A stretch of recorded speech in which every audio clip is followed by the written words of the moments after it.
Assalamualaikum warahmatullahi wabarakatuh. Waalaikumsalam warahmatullahi wabarakatuh. Alhamdulillahi wassalatu wassalamu ala man la nabiyya ba'dah amma ba'd.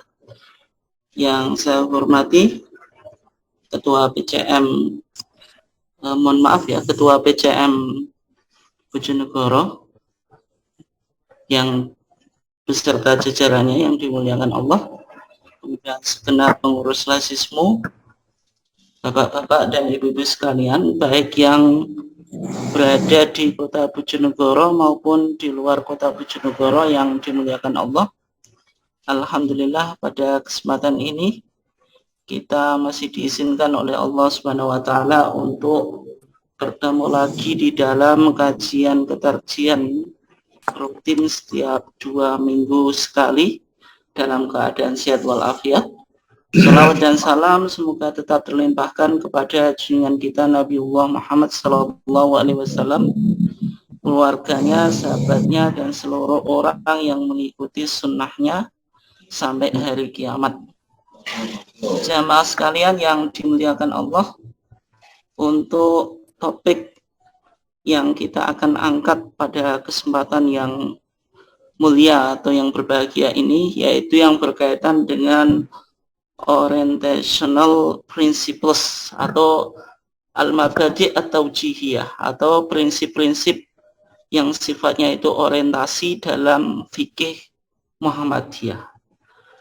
Kenapa kok kajian ini penting untuk kita coba angkat? Karena beberapa prinsip yang menjadi orientasi di dalam fikih kemuhammadian itu ijtihad atau semua produk hukumnya diinspirasi atau dilandasi atas beberapa prinsip yang nanti kita akan coba kaji satu persatu ya, yang saya istilahkan dengan orientational principles atau al-mabadi atau jihiyah, yaitu prinsip-prinsip orientasi atau tadi prinsip-prinsip orientasi yang mana prinsip ini membangun fikih Muhammadiyah, sehingga semua produk hukum yang dilahirkan oleh Majelis Tarjih itu didasari atas beberapa prinsip yang akan menjadi topik kajian kita. Bapak dan Ibu sekalian yang dimuliakan Allah, tapi sebelumnya saya ingin mencoba mengingatkan Bapak dan Ibu sekalian tentang fikih, karena kajian kita kan berkaitan dengan fikih Muhammadiyah. Maka sebenarnya yang disebut dengan fikih itu apa?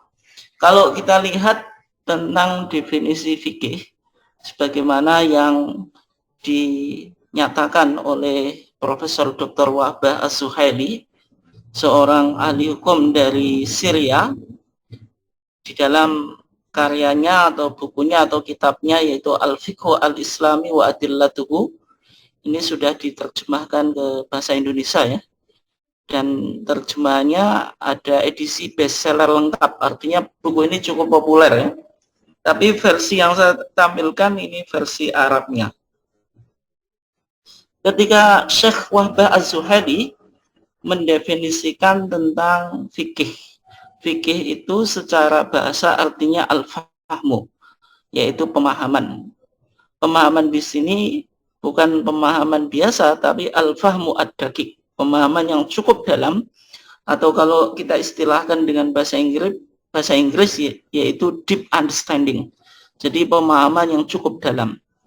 Kemudian fikih ini berkembang, mengalami perkembangan makna. Misalnya di masa Al-Imam Abu Hanifah, meskipun Al-Imam Abu Hanifah ini imam madhab yang pertama dalam madhab Sunni yang 4 itu, dan beliau sering diidentifikasikan sebagai peletak ilmu fikih, tetapi Al-Imam Abu Hanifah ini menulis sebuah karya yang berjudul Al-Fiqhu Al-Akbar, fikih yang besar. Tetapi yang menarik Bapak dan Ibu sekalian yang dimuliakan Allah, ketika Imam Abu Hanifah menulis Al-Fiqhu Al-Akbar itu, ternyata karyanya itu tidak berbicara tentang hukum formal, artinya tidak berbicara tentang hukum halal haram atau hukum yang bersifat praktis, tetapi justru berbicara tentang permasalahan teologi atau permasalahan akidah. Seolah-olah mengindikasikan dalam pandangan Imam Abu Hanifah yang disebut dengan fikih yang besar itu justru berkaitan dengan persoalan teologi atau persoalan usuluddin atau persoalan keyakinan. Itu dalam pandangan Imam Abu Hanifah. Meskipun Imam Abu Hanifah juga mengajarkan fikih dalam artian hukum praktis, tetapi Imam Abu Hanifah tidak meninggalkan karya khusus, karena pendapat-pendapat Imam Abu Hanifah itu dikodifikasikan oleh salah satu muridnya, yaitu Muhammad ibn Hasan Asy-Syaibani, dan juga beliau syekhnya atau gurunya Imam Syafi'i. Kemudian di masa Imam Asy-Syafi'i, fikih itu pemahamannya diarahkan pada permasalahan hukum, sehingga Imam Asy-Syafi'i ketika mendefinisikan fikih, maka beliau mengatakan yang disebut fikih itu al-ilmu bil ahkam asy-syar'iyyah, ilmu tentang hukum-hukum syariat, al-amaliyah, yang bersifat praktis. Artinya kalau al-amaliyah bukan i'tiqadiyah, bukan keyakinan. Al-muktasab yang diambil min adillah dia at-tafsiliyah, dari dalil-dalilnya yang khusus atau yang terperinci. Artinya ini berbeda dengan usul fikih yang mana dalil-dalilnya itu masih bersifat ijmaliyah, masih bersifat global. Tapi kalau fikih itu sudah berbicara ini halal, ini haram, ini wajib, ini sunnah, ini makruh, ini mubah, dan ini haram. Artinya hukumnya itu sudah bisa untuk diamalkan. Sehingga dalam pandangan Al-Imam Asy-Syafi'i di sini, fikih itu ya berkaitan dengan ilmu tentang hukum-hukum syariat yang sifatnya itu praktis atau al-amaliyah, yang diambil dari dalil-dalilnya secara tafsili atau secara detail gitu. Itu dalam pandangan Imam Syafi'i, dan pemahaman ini sampai pada masa sekarang. Tetapi di dalam pandangan fikih Muhammadiyah secara khusus di dalam HPT jilid 3 ya, Bapak dan Ibu saya yang dimuliakan Allah, maka di dalam HPT jilid 3 kita itu ada beberapa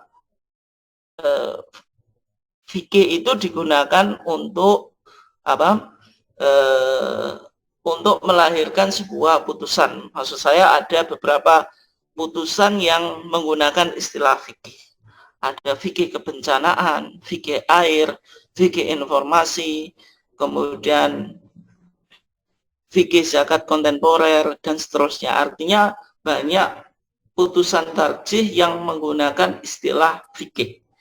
Nah sebenarnya ketika Muhammadiyah di dalam HPT jilid 3 itu menggunakan istilah fikih, fikih yang dipahami oleh Muhammadiyah itu sedikit berbeda dengan pemahaman fikih pasca Imam Asy-Syafi'i gitu. Kalau kita lihat, Muhammadiyah mengklasifikasikan perkembangan makna fikih itu menjadi 4 masa ya. Misalnya di masa sahabat tadi, fikih adalah bermakna deep understanding, artinya pemahaman yang mendalam terhadap suatu persoalan. Tidak hanya persoalan yang berkaitan dengan hukum, tapi juga keyakinan ataupun akhlak gitu. Artinya semua pemahaman yang cukup mendalam terhadap semua persoalan kehidupan dan juga persoalan agama ini disebut apa? Al-fiqhu, atau disebut fikih di masa apa? Sahabat. Kemudian di masa Al-Imam Abu Hanifah, sebagaimana yang kita sudah bahas tadi, pemahaman fikih itu menyempit pada hal-hal yang berkaitan dengan persoalan teologi atau persoalan ilmu kalam atau persoalan usuluddin atau persoalan tauhid. Kemudian di masa Al-Imam Asy-Syafi'i, fikih dibawa berkaitan dengan pengetahuan tentang aspek-aspek hukum Islam, sehingga fikih itu hanya berbicara tentang hukum-hukum formal atau hukum-hukum yang sifatnya praktis gitu. Kemudian di pasca Imam Asy-Syafi'i ini para ahli fikih hanya mengkaji fikih itu hanya memberikan yang pertama syarah komentar terhadap karya yang sudah ada. Kemudian yang kedua memberikan hasyiah, yaitu komentar atas suatu komentar dari sebuah karya, atau memberikan taklikot, catatan yang berkaitan dengan poin-poin tertentu. Artinya kajian fikih itu tidak langsung dirujuk pada Quran dan As-Sunnah atau tidak melahirkan ijtihad yang baru, hanya tadi memperjelas, kemudian memberikan secara ulang terhadap karya-karya yang sudah ada, sehingga setelah itu muncullah masa yang disebut dengan asru al-jumud atau at-taqlid al-a'ma, yaitu masa taklid buta. Artinya ijtihad itu stagnan, ijtihad itu sudah dianggap oleh sebagian para ulama bahwasanya pintu ijtihad itu sudah tertutup. Maka setelah itu lahirlah gerakan-gerakan tajdid atau gerakan-gerakan islah, ya di antara tokohnya Syekh Muhammad bin Abdul Wahab di Saudi, kemudian di Mesir ada 3 serangkai itu, Syekh Jamaluddin Al-Afghani, Syekh Muhammad Abduh, kemudian Syekh Muhammad Rashid Ridho, dan tokoh-tokoh ini yang nanti mempengaruhi cara pandang Kiai Haji Ahmad Dahlan, sehingga Kiai Haji Ahmad Dahlan terinspirasi dari beberapa tokoh, di antaranya sebagian yang sudah saya sebut tadi, dan juga ada tokoh-tokoh yang lainnya. Suatu saat nanti kita bisa kaji. Kemudian Kiai Haji Ahmad Dahlan mendirikan organisasi Muhammadiyah, dan spiritnya itu aruju ilal Quran was sunnah, atau slogannya itu kembali pada Quran dan sunnah sebagaimana yang didengungkan oleh tokoh-tokoh pembaruan atau tokoh-tokoh islah atau tokoh-tokoh tajdid di dunia Islam. Nah, kemudian berikutnya 1927, 1928, 1929 lahirlah produk tarjih, yaitu Kitabus Shalah dan Kitabul Iman dan seterusnya. Nah, dalam pemahaman Muhammadiyah, fikih itu dipahami sebagaimana atau dikembalikan pada makna fikih di masa awal, yaitu di masa sahabat. Fikih dalam artian pemahaman yang mendalam atau deep understanding. Fikih adalah deep understanding.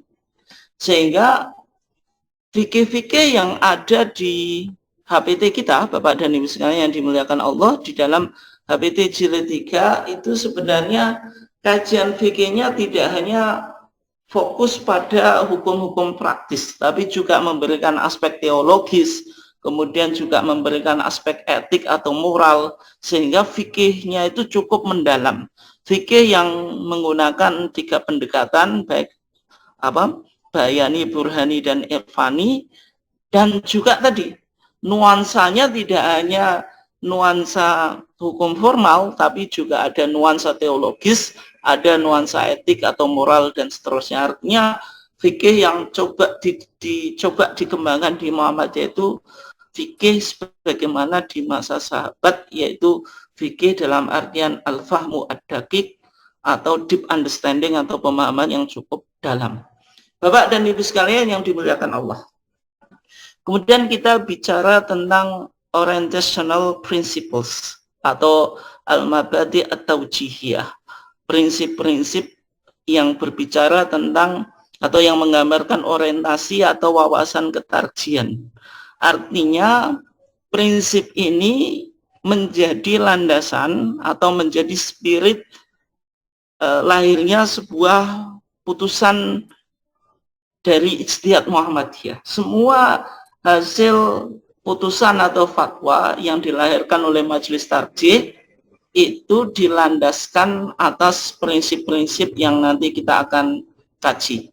Yang pertama ada prinsip paham agama, atau kita bisa sebut sebagai wawasan paham agama.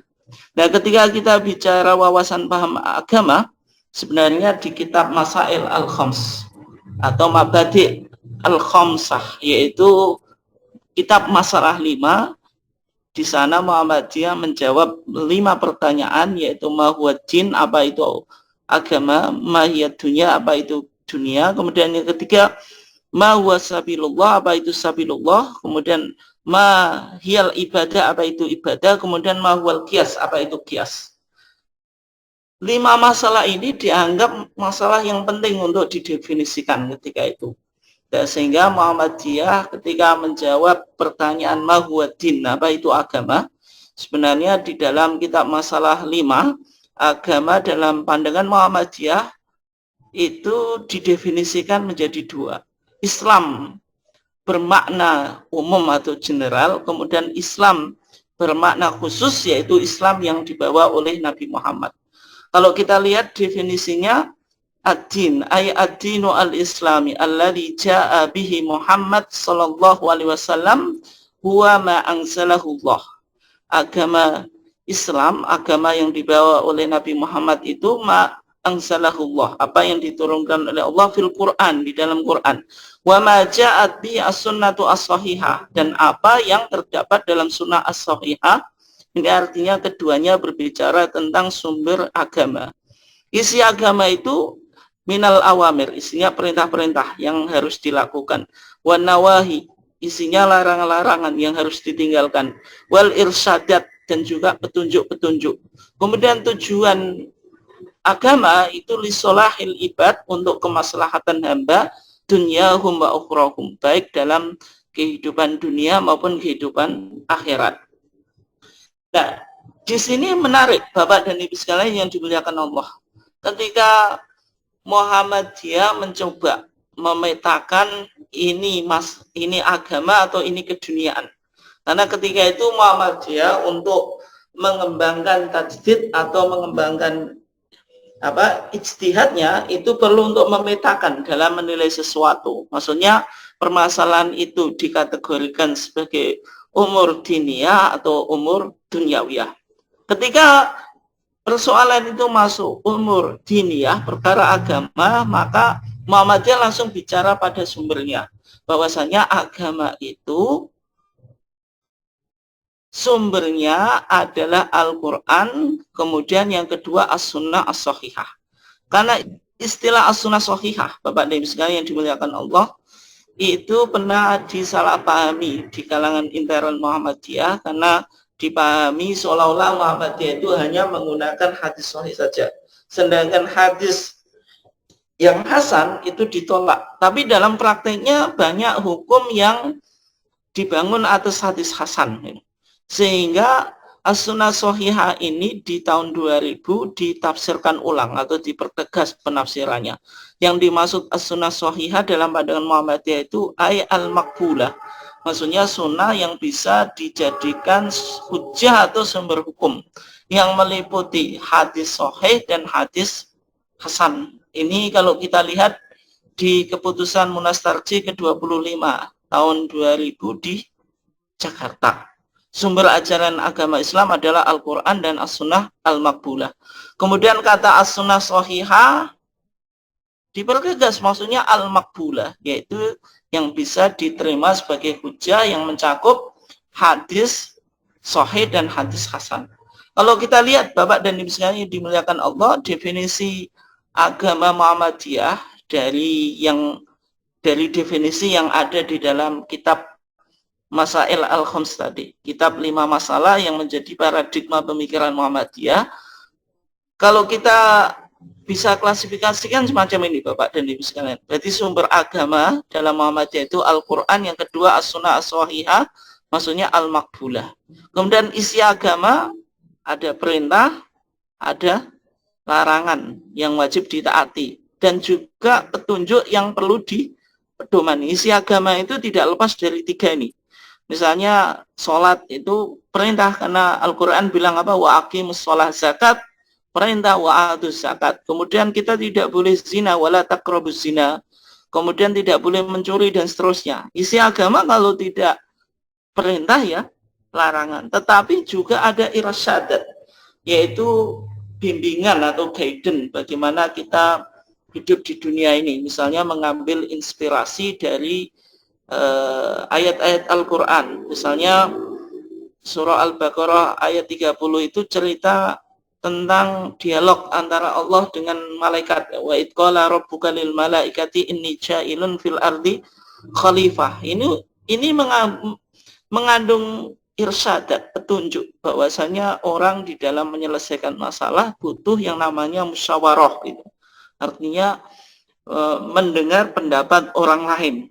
Itu irsyadat, itu petunjuk-petunjuk yang bisa kita gali dari teks-teks baik Al-Quran maupun Sunnah. Kemudian tujuan agama tadi dinyatakan dalam rumusan mahwaddin tadi li solahil ibad, untuk kemaslahatan manusia dunyahum wa ukhrahum. Tidak hanya agama itu tidak hanya membawa kemaslahatan akhirat, tapi juga kemaslahatan dunia, sehingga umat Islam ya harus Rabbana atina fid dunya hasanah, hidup secara baik di dalam kehidupan dunia ini, wa fil akhirati hasanah, dan juga hidup yang baik nanti di alam yang akan datang atau di alam akhirat. Artinya umat Islam tidak hanya disuruh mementingkan akhirat saja, tapi juga disuruh untuk bagaimana hidup secara kualitas di dunia ini. Rabbana atina fid dunya hasanah itu. Oke.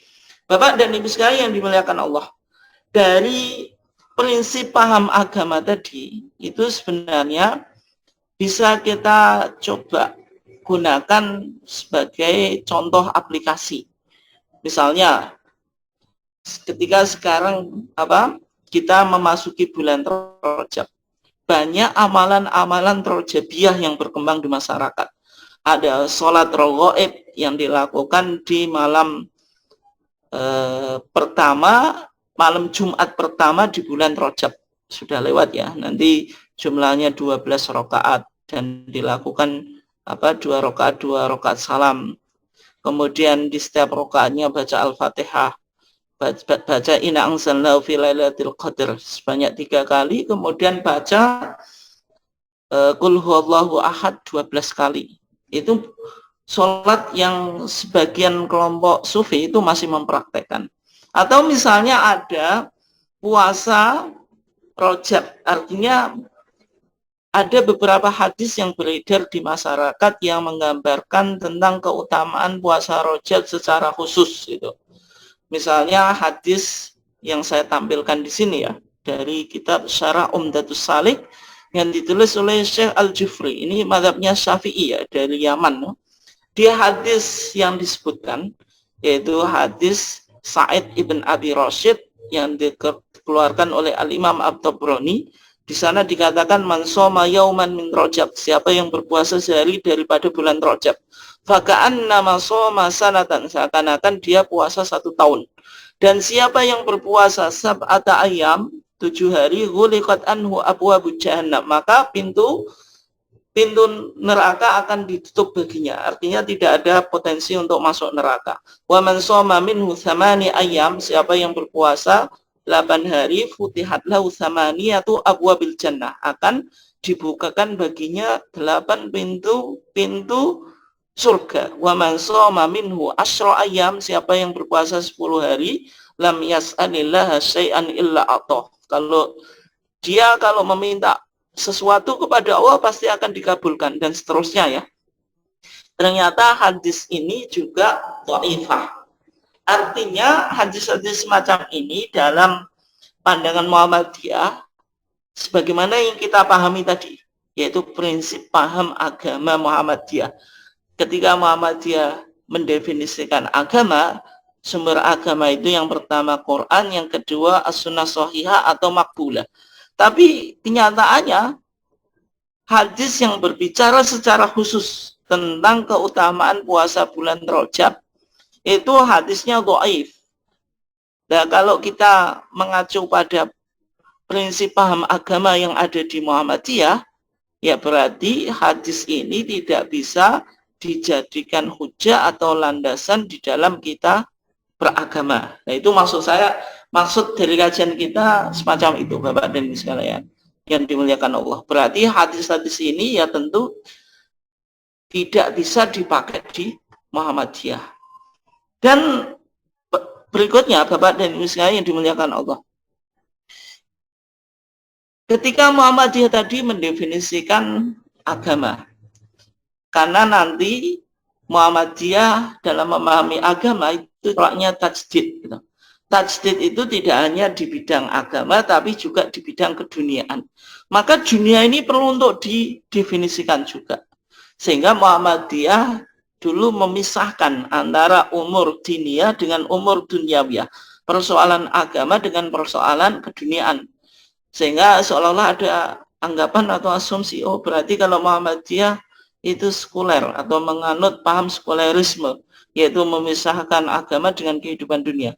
Sebenarnya ini bukan sekuler, bukan Muhammadiyah mengikuti aliran sekulerisme, tetapi memang di dalam hadis maupun di dalam Al-Quran itu ada peta, yaitu peta persoalan agama yang menjadi tugas para nabi, dan ada persoalan-persoalan dunia yang mana mengelola dunia ini diserahkan kepada umatnya atau kepada manusia, dan persoalan-persoalan ini tidak menjadi tugas pokok para nabi. Nah, sehingga Muhammadiyah ketika mendefinisikan mayat dunia, apa itu dunia? Sebagaimana dalam hadis yang cukup populer, Nabi bersabda, antum a'lamu bi umuri dunyakum. Di sana didefinisikan yang disebut dunia di sini ya al-umur, adalah perkara allati lam yub'ats, yang tidak diutus li ajliha, karena perkara tadi al-anbiya, yaitu para nabi. Artinya kalau sesuatu itu masuk umur dunyawiyah atau muamalah dunyawiyah, maka hukum asalnya adalah boleh gitu. Al-aslu fil asya al-ibaha. Hukum segala sesuatu itu boleh. Tapi kalau al-aslu fil ibadah at-tahrim, hukum asal ibadah haram. Artinya ketika Muhammadiyah nanti bisa memetakan ini persoalan agama, oh berarti tidak boleh melakukan bid'ah. Karena agama itu sebenarnya ya dua tadi, yaitu Al-Quran dan As-Sunnah As-Sahihah ay al-Maqbulah. Tapi kalau ini masuk muamalah dunyawiyah atau konteks keduniaan atau umur dunyawiyah, maka Muhammadiyah harus melakukan bid'ah. Misalnya membangun panti asuhan, membangun sekolah, membangun universitas, membangun PKU, membangun peradaban secara fisik di dunia ini, ya berarti hukum asalnya boleh, dan bid'ah dalam konteks ini hukumnya wajib dilakukan. Tetapi kalau sesuatu itu berkaitan dengan ibadah, oh ini sholat, oh ini puasa, ini haji, ya berarti tidak boleh untuk diutak-atik atau dirubah, karena hukum asal ibadah itu tadi haram. Atau kalau ini persoalan ibadah, ya harus ada perintah yang jelas dari Al-Quran. Kalau tidak ada perintah, ya berarti tidak boleh dilakukan. Dari prinsip tadi, atau dari orientational principles atau mabadi taujihiyah yang berupa paham agama tadi, maka berikutnya prinsip di dalam bertarjih, atau mungkin bisa kita sebut wawasan di dalam bertarjih, itu tajdid. Artinya Muhammadiyah di dalam memahami agama tidak taklid buta, atau memahami agama secara tradisional, atau memahami agama yang menutup pintu ijtihad. Ternyata tidak, karena orientasi di dalam beragama yang dikembangkan oleh Muhammadiyah itu wataknya tajdid. Tajdid itu artinya pembaruan. Sehingga ketika Muhammadiyah memahami atau mendefinisikan tajdid, maka tajdid itu maknanya dua. Yang pertama dalam bidang akidah dan ibadah. Tajdid itu maknanya purifikasi atau tajrid atau pemurnian. Maksudnya apa? Muhammadiyah ingin mengembalikan persoalan akidah dan ibadah itu sesuai dengan sumber aslinya, yaitu Al-Quran dan As-Sunnah. Artinya ada beberapa ibadah, ada beberapa akidah atau keyakinan yang mungkin tidak ditemukan dalilnya dari Quran dan As-Sunnah. Maka tajdid di sini Muhammadiyah ingin tadi beribadah dan juga berakidah sesuai apa yang diajarkan oleh Nabi atau yang diyakini oleh Nabi. Tapi kalau dalam bidang muamalah duniawiyah, sebagaimana definisi dunia tadi ya, maka arti tajdid itu mendinamisasikan kehidupan masyarakat dengan semangat kreatif dan inovatif sesuai dengan tuntutan zaman. Artinya muamalah duniawiyah itu bisa dimodernisasi dan sifatnya kontekstual, berkembang mengikuti tuntutan zaman, sehingga kita harus memiliki semangat kreatif dan inovatif di dalam kita mengembangkan kehidupan dunia ini. Artinya di sini bid'ah boleh, tapi kalau tadi ibadah dan akidah tidak boleh bid'ah. Sehingga bisa kita pahami, Bapak dan Ibu sekalian dimuliakan Allah, kalau dalam bidang akidah, nah, concern Muhammadiyah sejak awal itu memurnikan akidah Islam ini dari unsur-unsur penyakit yang diistilahkan oleh Muhammadiyah. Penyakit akidah itu TBCS, yaitu takhayul, percaya kepada kesialan, bid'ah, melakukan inovasi di dalam beragama, khurafat, mempercayai mitos atau mistik, S-nya syirik, yaitu mensekutukan Allah. Ya, contohnya struktural pimpinan kita itu secara kolektif kolegial itu kan 13 pimpinan. Artinya ketika Muhammadiyah memiliki jumlah pemimpin itu 13, artinya Muhammadiyah di sini menolak atau mementahkan keyakinan atau mitos tentang kesialan angka 13. Artinya kalau angka 13 itu banyak dipahami sebagai unlucky number, angka kesialan, sehingga pesawat nggak ada tempat duduknya 13. Hotel yang berbintang tidak ada kamar 13 karena takut tadi membawa kesialan. Maka justru Muhammadiyah itu tadi menanggal anggapan bahwasanya angka 13 itu sial, sehingga jumlah pemimpin kita ya 13, dan sampai sekarang Muhammadiyah tidak pernah mengalami kesialan, justru semakin berkembang. Ini menunjukkan contoh kecil bagaimana Muhammadiyah ingin memurnikan keyakinan atau akidah. Kemudian dalam bidang ibadah, tajdid juga artinya pemurnian. Maksudnya menggali tuntunan yang paling sesuai atau paling mendekati sunnah Nabi. Tapi Muhammadiyah tidak pernah menafikan adanya variasi atau pluralitas atau tanawu dalam kaifiah ibadah itu sendiri. Selama pluralitas atau variasi pelaksanaan itu didasarkan pada sunnah makbulah. Contohnya ketika kita bisolah kita 1929 itu bicara tentang doa iftitah. Itu sudah kan dua varian doa iftitah. Bisa wajjahtu, bisa Allahumma ba'id, atau Allahumma ba'id dulu baru wajjahtu. Artinya dua-duanya boleh gitu. Meskipun tadi Muhammadiyah ingin dalam masalah ibadah menggali tuntunan yang paling sesuai atau mendekati tuntunan Nabi. Tapi karena dua-duanya itu hadisnya sahih, ya berarti boleh diamalkan. Kemudian dalam bidang muamalah dunyawiyah, tajdid dalam arti dinamisasi.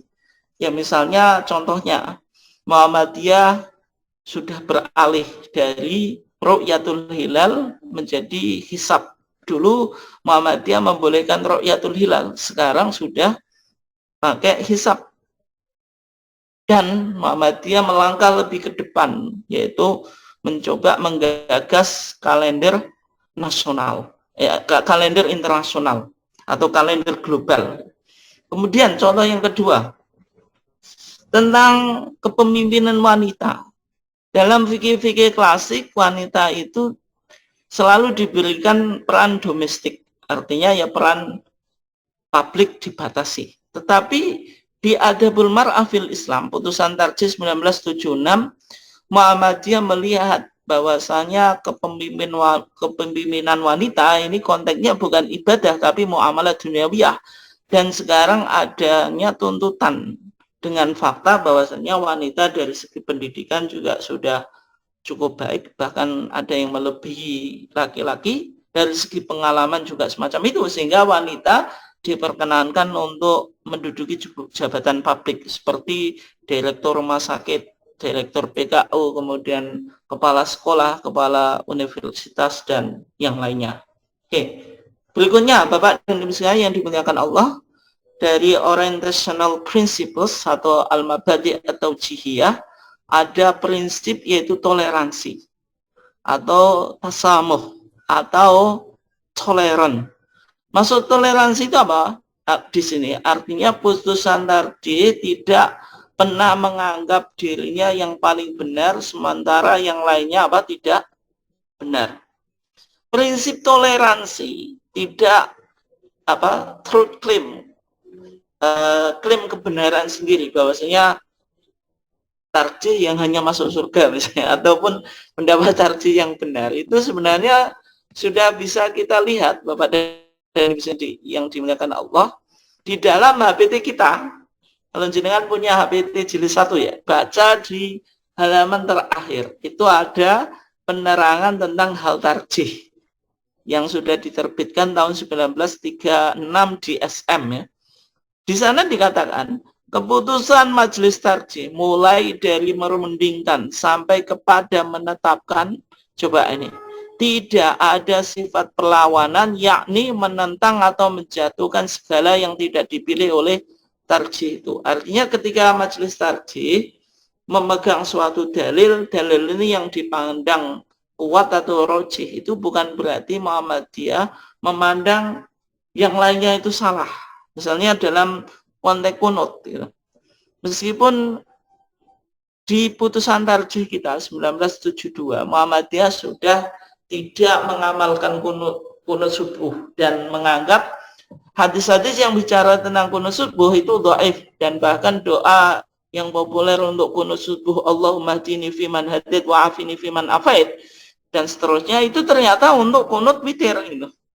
Artinya penggunaan doa itu sebenarnya bermasalah gitu. Tetapi dalam pandangan tarjih bukan berarti orang yang mengamalkan kunut subuh sebagaimana madzhab Syafi'i itu dianggap bid'ah atau dianggap sesat, tidak. Sehingga dalam fatwa kita itu membolehkan. Artinya ketika ada orang Muhammadiyah yang tidak kunut, sholat di belakang imam yang kunut, sholatnya itu tidak perlu diulang. Artinya sholatnya tetap dianggap sah. Gitu. Itu contoh prinsip apa? Tasamuh. Kemudian berikutnya dari orientational principles atau al-mabadi atau jihiyah, ada prinsip yang namanya keterbukaan atau al-infitah atau the openness. Keterbukaan itu apa maksudnya? Segala yang diputuskan oleh tarjih dapat dikritik dalam rangka melakukan perbaikan. Artinya majelis tarjih terbuka untuk menerima saran dan kritik. Di mana apabila ditemukan dalil dan argumen lebih kuat, maka majelis tarjih akan membahasnya dan mengkoreksi dalil dan argumen yang dinilai kurang kuat. Itu artinya ada keterbukaan. Menerima kritik kalau terjadi kesalahan, ternyata dalil yang dipakai oleh majelis tarjih itu misalnya dari kekuatan sanadnya itu bermasalah, boleh dikaji ulang. Itu. Misalnya kita temukan dulu 1929 Muhammadiyah pernah mengharamkan gambar Bayi Ahmad Dahlan karena dianggap ketika itu gambar Bayi Ahmad Dahlan menimbulkan fitnah, dalam artian ada ketakutan kalau orang Muhammadiyah itu mengkultuskan sosok Mbah Yai Ahmad Dahlan melalui gambarnya, sehingga ketika itu diharamkan memasang gambar Mbah Yai Ahmad Dahlan. Tapi 1986 Bapak dan Ibu sekalian, nanti jenengan bisa lihat di HPT 1 di muktamar khususi di Sidoarjo, keputusan tersebut dicabut. Kenapa? Karena dianggap sudah tidak ada kekhawatiran tadi. Oke. Nah, prinsip keterbukaan ini bisa kita juga jumpai redaksinya ya, sebagaimana dalam penerangan tentang hal tarjih di akhir HPT kita 1936 ya, yang sudah diterbitkan di SM 1936 ya. Di sana disebutkan, malah kami berseru juga kepada sekalian ulama supaya suka membahas pula akan kebenaran putusan majelis tarjih itu. Artinya majelis tarjih terbuka, bukan berarti ijtihadnya itu eksklusif yang tidak bisa dikritik. Dan bahkan majelis tarjih memberikan peluang kepada para ulama itu. Artinya kalau ada ulama yang kapabel bisa melakukan kajian dan bisa memberikan kritik dan masukan kepada majelis tarjih terbuka gitu. Di mana kalau terdapat kesalahan atau kurang tepat dalilnya diharap supaya diajukan. Artinya boleh diajukan kalau konteks sekarang yang melalui munas sehingga dikaji ulang kemudian dilakukan revisi atau perubahan fatwa. Syukur kalau dapat memberikan dalilnya yang lebih tepat dan terang. Artinya tidak hanya menunjukkan kesalahan tetapi juga bisa menampilkan dalil yang lebih kuat dan lebih terang yang nanti akan dipertimbangkan pula. Artinya kritik dan masukan itu dipertimbangkan, diulangi penyelidikannya, dikaji ulang, kemudian kebenarannya akan ditetapkan dan digunakan sebagaimana contoh tadi, yaitu penarikan putusan yang berkaitan dengan haramnya memasang gambar Bayi Ahmad Dahlan. Kenapa? Sebab waktu mentarjihkan itu ialah menurut sekedar pengertian dan kekuatan kita pada waktu itu. Karena ilmu itu berkembang, artinya bisa jadi menurut kajian kita sekarang yang kita sudah anggap matang, ternyata ilmu kita nanti berkembang sehingga kita bisa jadi merevisi apa yang sudah kita yakini sebagai kebenarannya pada saat ini. Karena ilmu itu dinamis, artinya tidak stagnan. Tiap hari ada riset atau penelitian yang baru sehingga ilmu-ilmu yang dulu pernah kita yakini kebenarannya itu ternyata tadi berubah. Karena ada istilah dalam filsafat itu kan apa? Tesis, antitesis, kemudian sintesis itu selalu berputar gitu. Sebagaimana yang dikemukakan oleh Hegel gitu. Oke.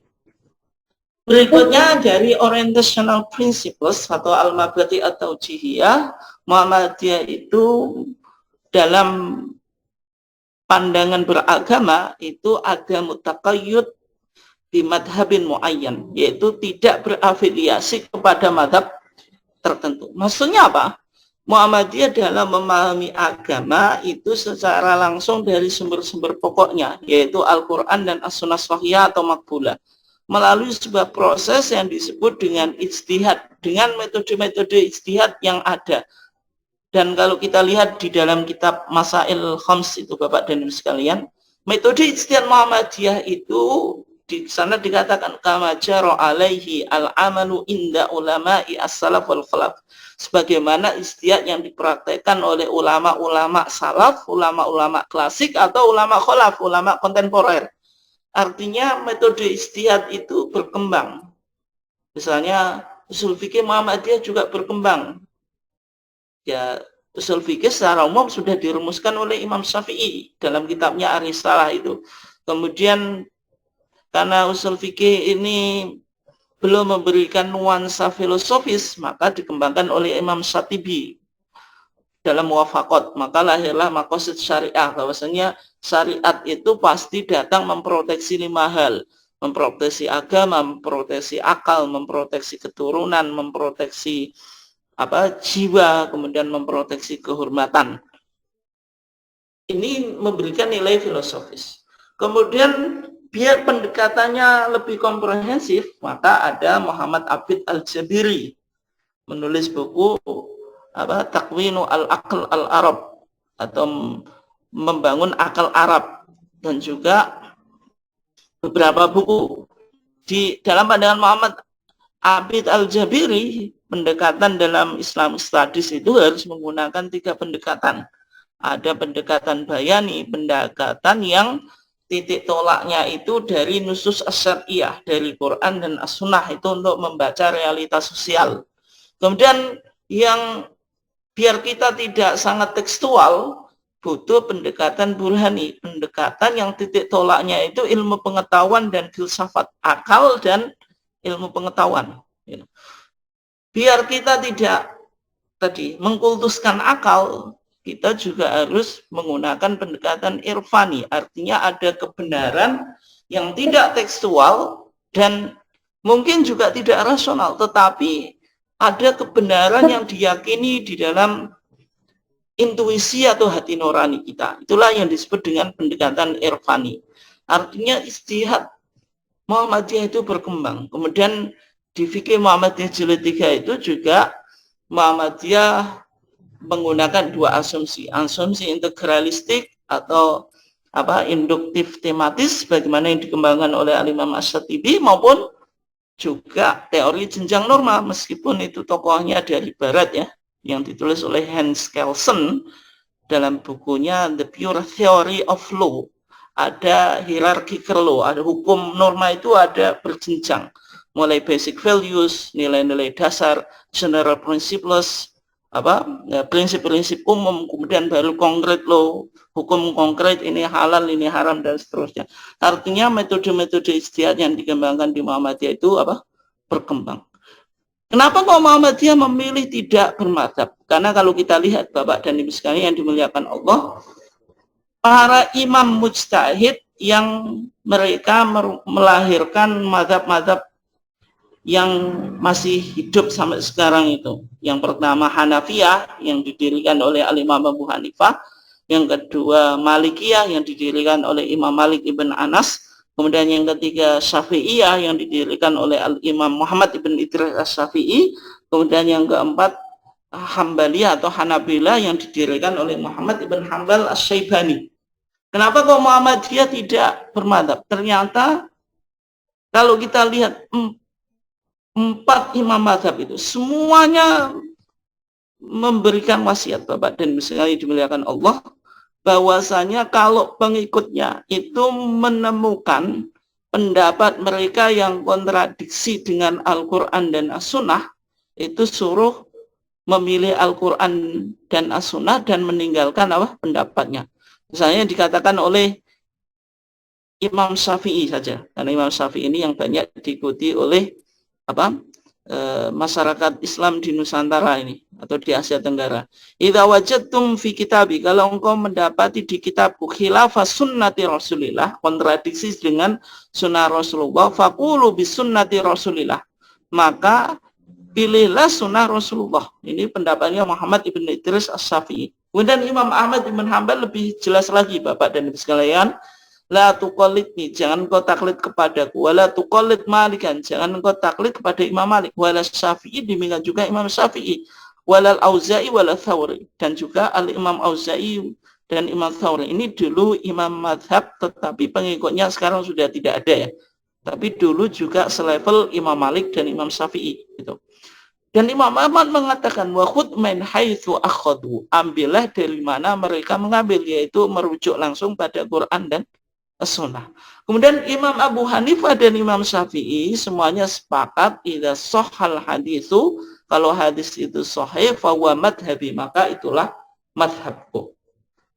Bapak dan Ibu sekalian yang dimuliakan Allah, ini aplikasi dari kajian kita ya Bapak dan Ibu sekalian. Kita coba lihat putusan tarjih yang pertama Bapak dan Ibu sekalian, yaitu Kitabus Shalah yang diputuskan di Muktamar Solo 1929. Ini kitab kedua di HPT jilid pertama ya. Kitabul Iman itu kitab pertama, Kitabus Shalah ini kitab ketiga, mohon maaf ya. Kitabut Thaharah baru Kitabus Shalah ya.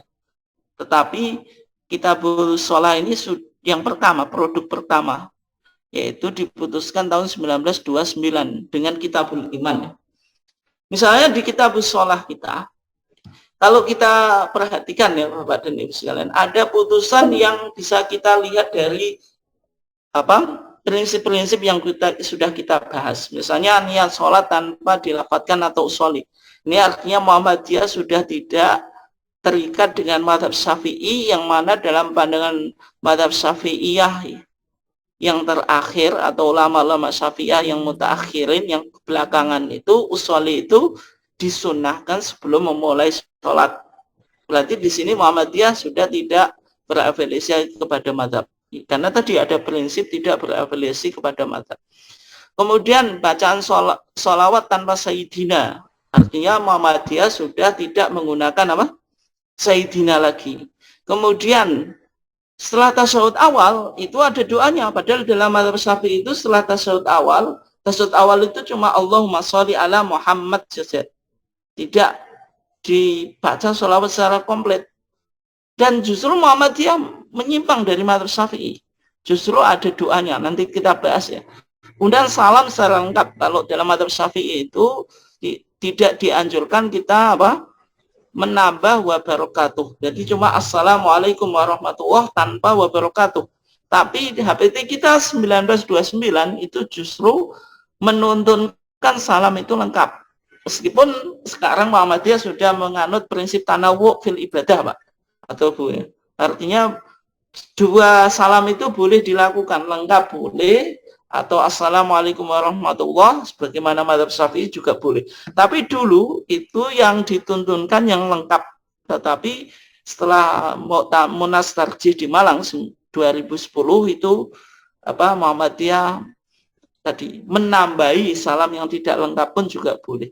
Kemudian berikutnya, kalau kita sholat, apakah ada perbedaan antara laki-laki dan perempuan? Misalnya, kaifiyah takbir. Kalau misalnya laki-laki sejajar telinga, kalau perempuan pundak. Atau misalnya laki-laki pundak, kalau perempuan ngangkat tangannya sejajar dengan dengan dada misalnya. Apakah ada? Rukuk dan sujudnya. Ini yang secara umum dituntunkan dalam mazhab Syafi'i ya. Kalau perempuan ketika rukuk dan sujud itu badannya agak ditempelkan satu dengan yang lainnya. Tetapi Muhammadiyah 1929 sudah mengeluarkan putusan kalau tidak ada perbedaan laki-laki dan perempuan dalam masalah apa? Sujud dan rukuk. Sekarang kita coba lihat Bapak dan Ibu sekalian yang dimuliakan Allah. Kitab sholat yang pertama, niat sholat tanpa dilafatkan atau tidak pakai apa? Usolli. Kalau kita lihat putusan tarjih kita itu hanya mengatakan idza qumta ila shalah, kalau engkau mau sholat faqul Allahu akbar, maka ucapkanlah Allahu akbar mukhlishon niyataka lillah, mengikhlaskan niatmu kepada Allah. Artinya tidak ada tuntunan talafut biniyah. Ini berarti Muhammadiyah mengandung prinsip, mengikuti prinsip apa? Tidak berafiliasi kepada mazhab, atau kita bisa katakan apa?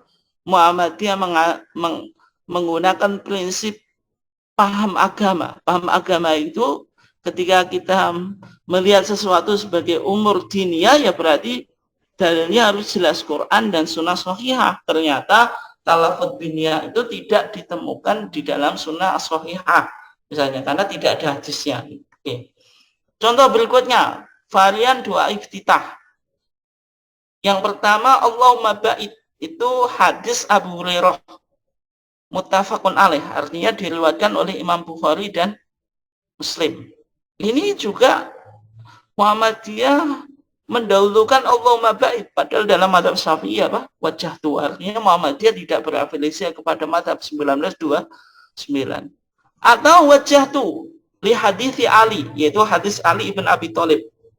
Rawahu Muslimun, diriwayatkan oleh Imam Muslim fi sahihi, dalam sahihnya. Artinya di sini apa? Muhammadiyah ada tadi wawasan tajdidnya apa?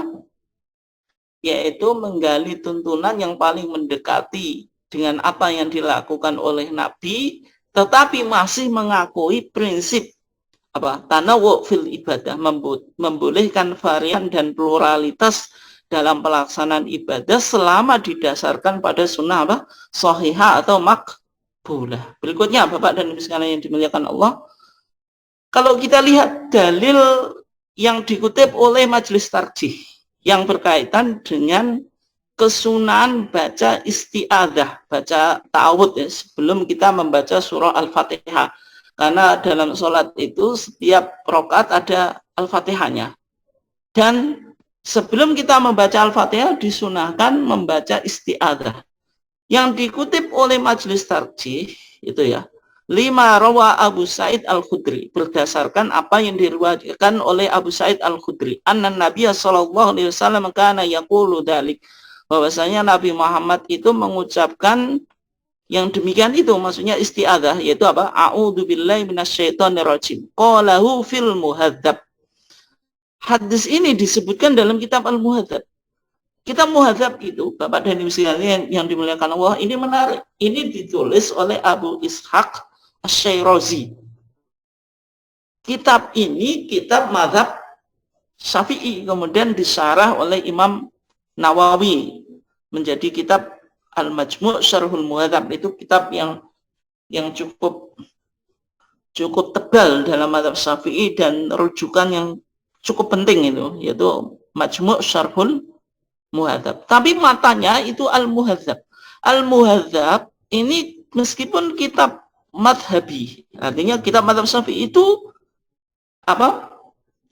Dinukil oleh Muhammadiyah, karena Muhammadiyah meskipun tidak bermadzhab tapi tidak pernah menafikan mazhab atau menolak mazhab, sehingga Muhammadiyah tidak bermadzhab tetapi juga tidak anti mazhab. Artinya pendapat-pendapat mazhab itu bisa dipertimbangkan dalam kita melakukan kajian terhadap Quran dan As-Sunnah. Artinya kitab Al-Muhadzab ini, karena kitab ini tidak hanya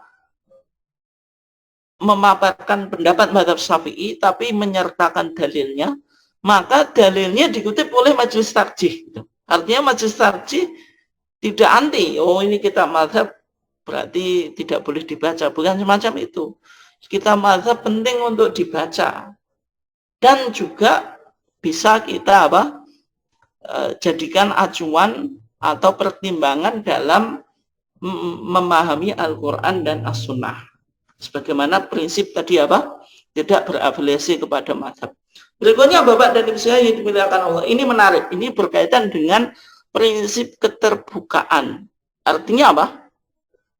Majelis tarjih terbuka, putusan atau fatwanya itu dikaji atau direvisi kembali jika majelis tarjih menemukan dalil yang lebih kuat. Sebelum 1937, Bapak dan Ibu sekalian yang dimuliakan Allah, kitab shalah kita yang diputuskan 1929 itu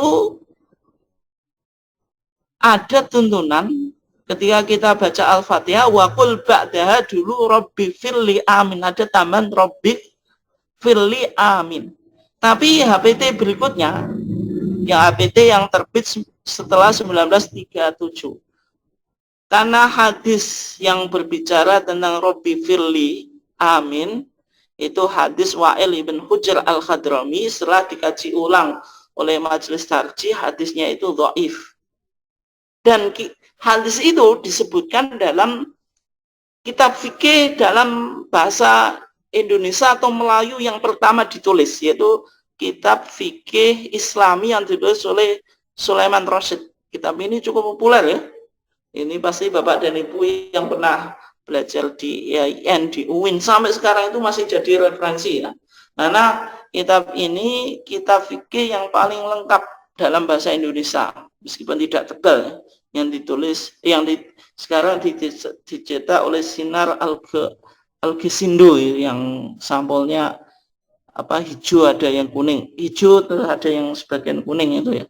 Nah, di sana Haji Sulaiman Rasyid, ini juga lulusan Al-Azhar ya, 1935 itu sudah lulus Al-Azhar gitu.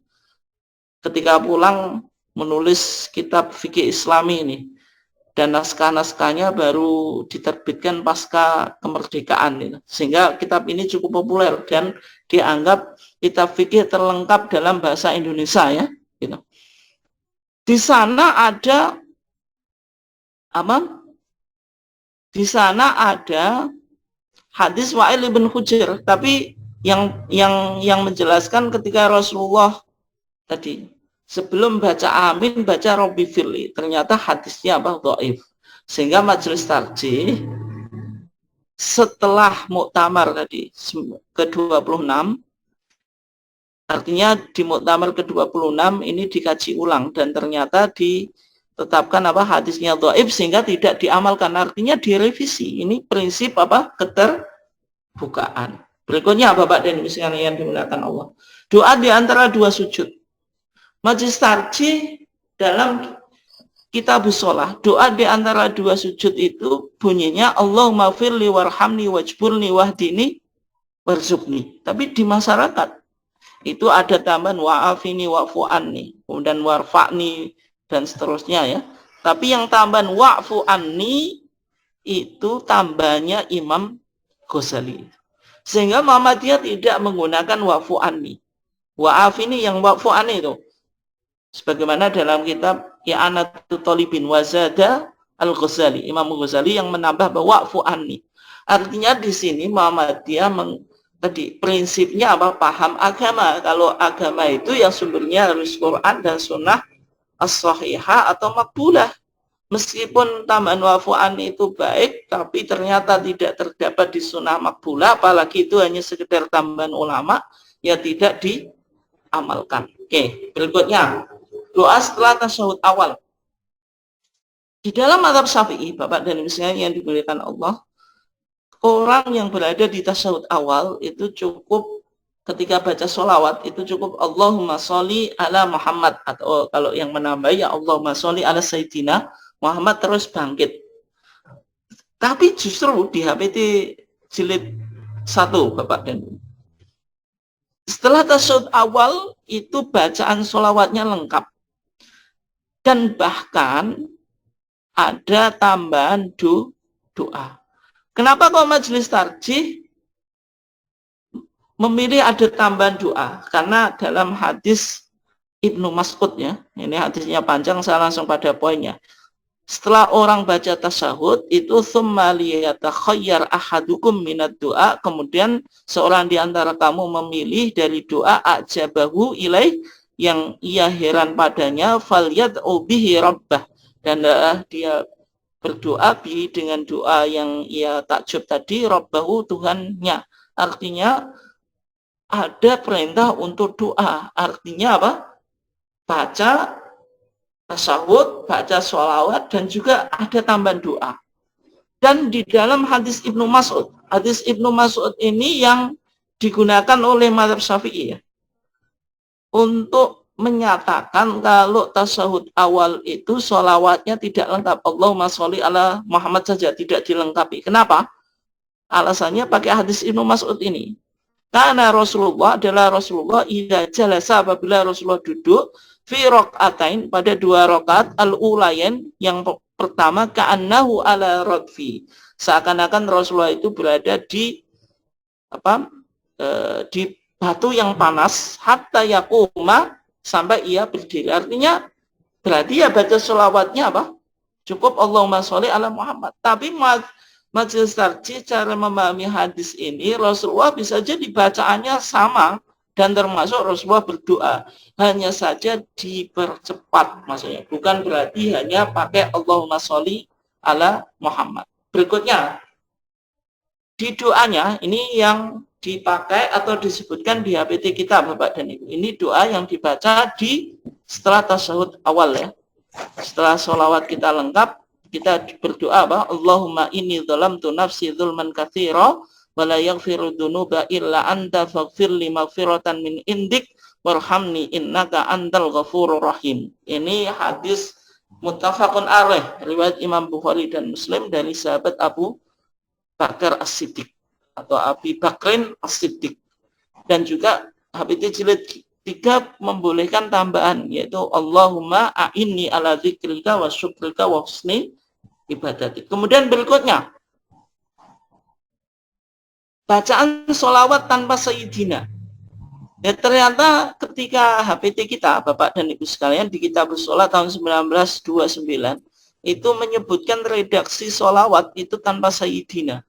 Itu ternyata yang dikutip fil di dalam kitab al-um. Artinya majelis tarjih tetap menggunakan kitab madhab, boleh dijadikan pertimbangan. An Ka'ab ibn Ujrah, dari sahabat Ka'ab ibn Ujrah, dari Nabi, bahwasanya Nabi membaca di dalam sholawat apa? Allahumma sholli ala Muhammad wa ala ali Muhammad.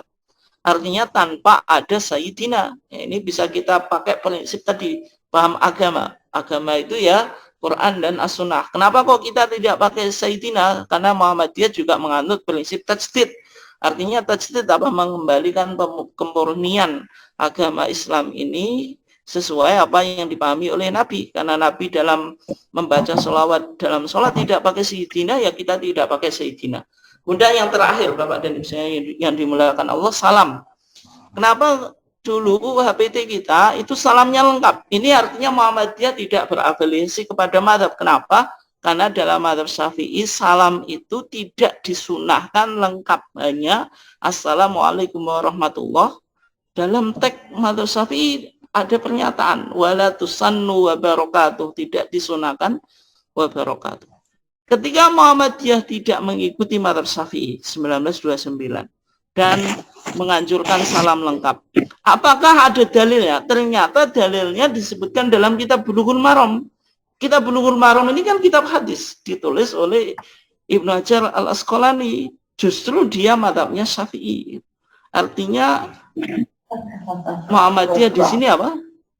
Meskipun menyalahi mazhab Syafi'i karena dianggap dalilnya bisa dipakai. Ini contoh apa? Prinsip-prinsip di dalam kitab bertarjih dan apa contoh aplikasinya yang ada di dalam HPT kita. Mungkin sekian Bapak dan Ibu sekalian yang dimuliakan Allah. Silahkan kalau ada yang ingin menyampaikan tanggapan atau pertanyaan dari kajian kita. Monggo.